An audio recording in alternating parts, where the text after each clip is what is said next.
안면거상은 아무 데서나 하지 말라는 그런 얘기. 생각보다 어려운 수술입니다. 그래서 단순히 피부를 잘라서 당기는 수술이 아니고 환자분 마무리할 때 사실 그 시간만 1시간 반 이상이 걸리는데 어떤 원장님들은 그 시간에 안면거상을 끝내시는 분들도 있습니다. 그래서 저는 그거를 잘 이해를 못하는데 선생님 솔직히 안면거상 수술하면 제일 떠오르는 이미지가 솔직히 무섭고 아플 것 같고 막 부작용 얼굴 땡기고 이런데 수술해서 너무 이상해지면 어떡하지? 이런 걱정은 안 하셔도 되고요. 안녕하세요. 성형외과 전문의 김종명입니다. 안면거상은 아무 데서나 하지 말라는 그런 얘기. 이 안면거상 수술은 간단하게 하려면 간단하게 할 수 있고 환자분들한테 맞춰서 이제 수술을 하려면 어려운 수술이고 손이 많이 가는 수술입니다.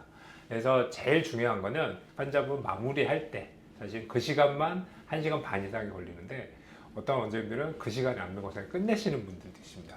그래서 저는 그거를 잘 이해를 못하는데 이 안면거상 수술은 사실 환자분의 해부학적 구조를 정확히 판단을 하고 이제 꼼꼼하게 수술해야 되고 이제 당기는 부분을 정확히 당겨야 되기 때문에 생각보다 어려운 수술입니다. 그래서 단순히 피부를 잘라서 당기는 수술이 아니고 본인에게 맞는 부분을 당기는 게 중요하기 때문에 너무 싼 병원이나 너무 쉽게 하는 병원에서는 이제 하지 마시고 충분히 상담한 후에 본인에게 맞는 수술을 하는 병원을 찾는 것을 추천드립니다. 선생님 솔직히 안면거상 수술하면 제일 떠오르는 이미지가 솔직히 무섭고 아플 것 같고 막 부작용 얼굴 땡기고 이런데 보통 이제 기본적으로 안면거상 수술하면 수술이 크다라고 생각을 하시는데요. 사실 수술이 간단한 수술은 아닙니다. 그래서 다른 성형 수술보다는 아무래도 회복 기간이 좀 더 길기는 긴데 이게 수술하고 나서 너무 얼굴이 확 당겨져서 어색하다거나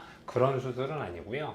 제일 중요한 거는 피부를 당기기만 하는 수술이 아니라 피부 안쪽에 얼굴을 싸고 있는 스마스란 조직을 같이 당겨주는 게 중요하기 때문에 안쪽과 바깥쪽을 같이 해서 수술 직후에 좀 많이 당겨져 있다 이런 느낌이 든다고 시간이 지나면 점점 자연스러워지기 때문에 그렇게 수술해서 너무 이상해지면 어떡하지? 이런 걱정은 안 하셔도 되고요. 초기에 부기만 빠지면 자연스러워질 수 있기 때문에 그 부분을 생각하시고 수술을 하셔도 괜찮을 것 같습니다. 원장님은 어떤 기준으로 안면거상 수술을 권유를 하시나요?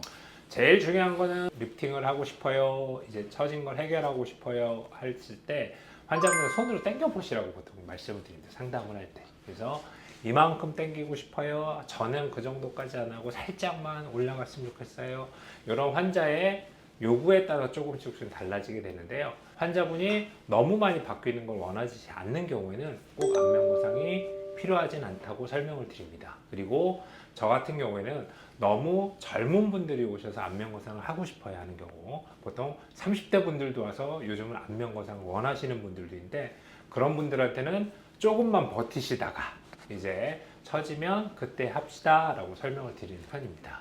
그러면 와서 하겠다고 해서 30대 분들 안면거상 바로 해주거나 그렇지는 저는 웬만해서 30대 분들한테는 안면거상 잘 하진 않고요. 이게 왜 그러냐면 보통 수술을 했을 때 10년, 15년이 지나면 아무래도 노화가 진행이 되기 때문에 다시 한번 수술을 해야 되는 경우가 고민을 할 때 시기가 있습니다. 근데 너무 이른 시기에 하게 되면 이제 다음 재수술까지 생각해서 너무 빠르기 때문에 그때는 최대한 늦춰서 하는 것을 추천드리고 있습니다.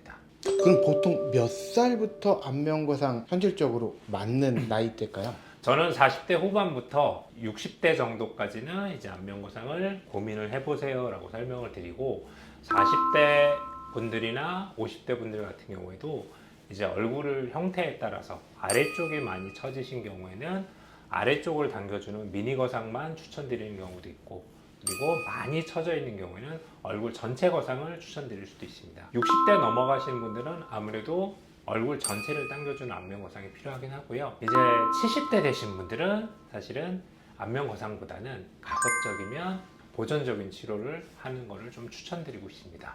그리고 제가 안면거상 수술을 하고 싶어요 하는데 추천 안 드리는 분들이 있는데요. 당뇨가 있으신 분들은 가급적이면 안면거상은 조금 추천드리지 않습니다.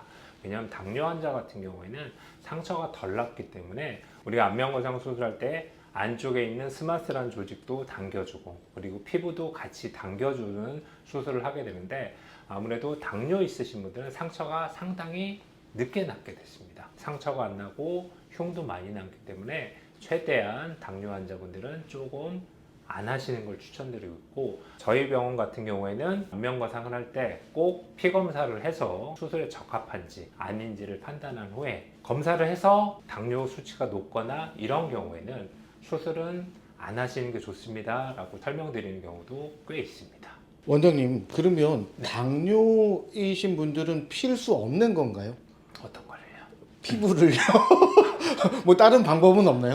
당뇨가 있으신 분들 중에 약을 잘 드시고 그 당 조절을 잘 하시는 분들은 사실은 수술을 해도 괜찮은데, 이제 잘 조절을 못 하시는 분들이 있습니다. 당화혈색소 수치를 검사를 꼭 해서 너무 높거나 조절이 안 되는 경우에는 저는 실리프팅이나 아니면 레이저 같은 쪽으로 조금 돌리고 있습니다.